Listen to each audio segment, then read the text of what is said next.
Hello everyone, and welcome to this edition of It's All About You for February 2020.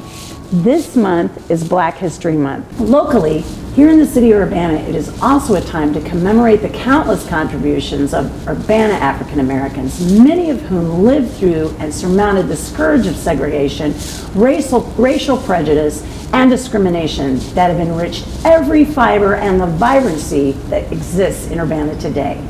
And the city of Urbana wholeheartedly recognizes the ongoing struggles that her African American citizens have had to endure to fairly just level the environment in which they work, live, and play. This is one of the reasons that the Bruce D. Nesbitt African American Cultural Center came to be. It was a place that Black students could find answers to questions, a place to have fun, a place to obtain resources, and a place to feel safe. Today, we welcome the director of the African American Cultural Center, Nathan A. Stevens, and his staff, Assistant Director Jasmine Kellogg and Administrator Valerie Nesbitt. Welcome to It's All About You, and thank you for taking the time to talk to us today. So, okay guys, let's start out with, can you tell the viewers a little of the history of the Bruce D. Nesbitt African American Cultural Center and the buildings? Well, in 1968, during the Special Education Opportunity Program, also known as Project 500, the University of Illinois welcomed in over 500 Black and Latinx students to the University of Illinois. Right. And they protested shortly after they arrived because the university, quite frankly, was not prepared to receive them.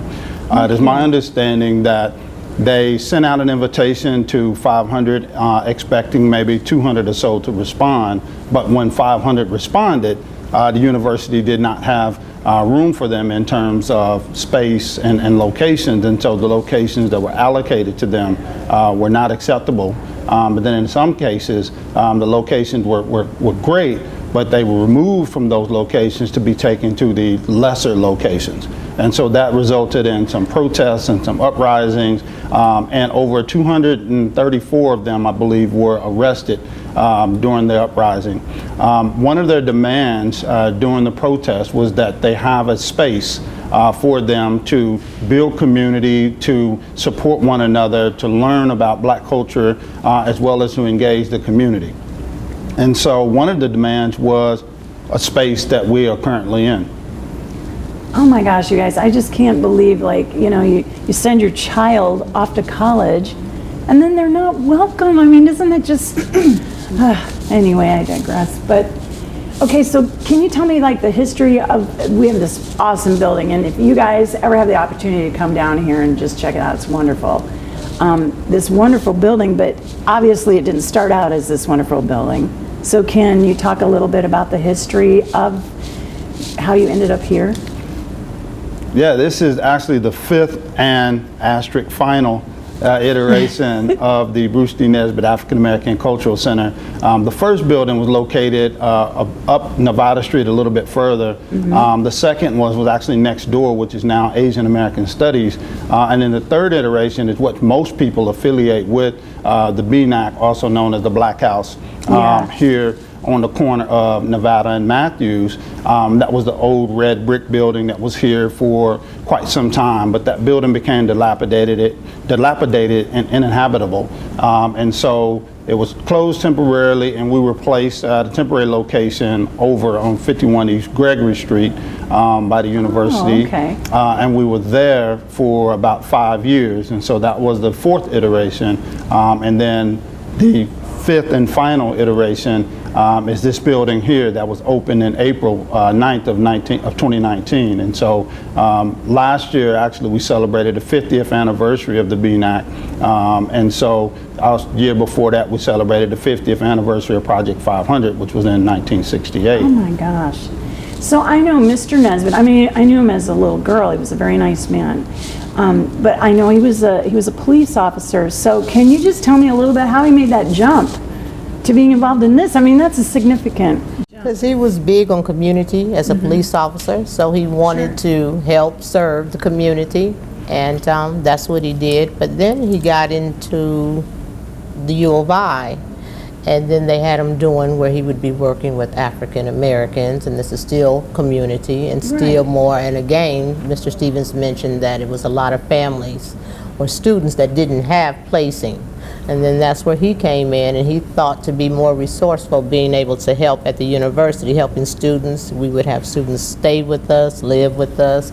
So he was just big on building the community and bridging the gap between the university, because you said it, students come into the community comes to the U of I, so why not bridge the gap? So he was just big on trying to build the community in the U of I to bridge that gap. I mean, you've got to think, it just sounds so simple the way you say it, but that is a big endeavor.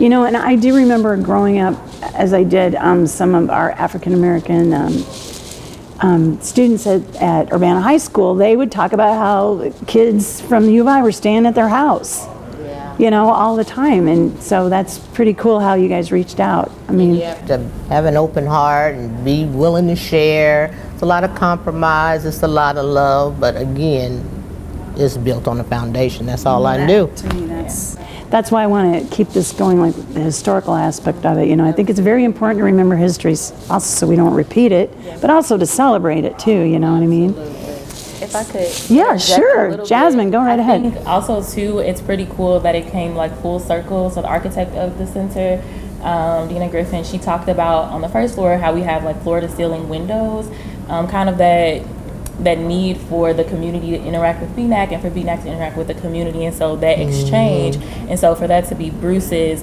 mission or purpose as the director of the center for so long, and for our building's physical space to kind of mirror that, I think it's nice that it brought it full circle. Talk about the architect a little bit. You were telling me about it before the interview.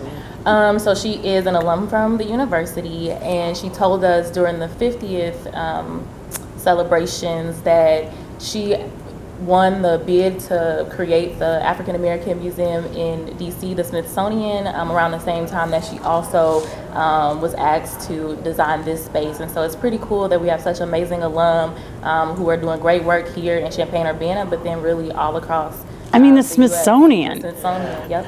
So, I mean, you can tell this building is of that quality. It's just very, you can just see it down the street, you know? Can you tell us about now, like what does the center offer to students in particular? I would say now our job is similar to when it first started. So we educate, we advocate, and then we build community with our students. What that looks like in actuality is our programs and events that we host, and really just even our everyday interactions with students, faculty, and staff who come into the center. And so today is Wednesday. In about an hour or so, we'll be having our weekly lunch and learn program called Food for the Soul. So every week we invite in different speakers, whether it's like student speakers, a panel, community members, alumni, etc., to come in and talk about something related to the diaspora. And what's really important for us during Food for the Soul is to talk about the obstacles that we face within our community, but also talk about like our resilience and our joy, and make sure that we're telling a full story of what it means to be Black in America, and but then all across the world, like I said, with the diaspora. So every week, Food for the Soul from 12 to 1 in our center. And then we also have some pretty cool new initiatives that we're excited about. One is Afro Flow Yoga, so we have yoga in the center. We'll be having Affirmation circles, so to affirm students and like their existence, and to connect to like a wellness piece. Oh, that's wonderful. At the end of this month, we partner with La Casa Cultural Latina to host the Black and Latinos Men's Summit and the Black and Latino Women's Summit. So it's February 22nd and then February 29th over at the I Hotel, completely free. But it's really a summit for students, faculty, staff, community members alike to come together and talk about what does our solidarity look like between the two communities, how can we support each other, etc. Awesome.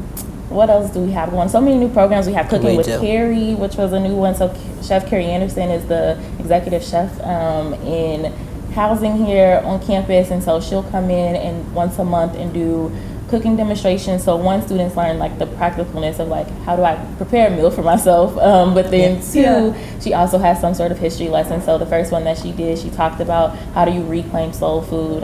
So it's twofold. So am I missing anything? No, that is healthy, but also she also helps us educate about some of the myths associated with food, such as I didn't know that, you know, I was raised that you fry pork, you cook it until it's almost burned, you know.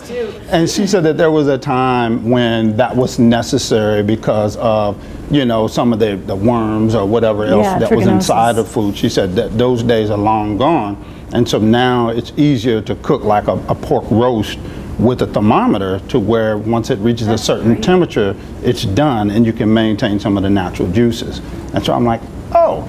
But, you know, again, had she not told me that, and I've been cooking for years, right? So, and when you're a student, you don't have a lot of money, so you're hungry. This is a great way to get them in, and then they can do some learning and just have some fellowship, and that's really wonderful.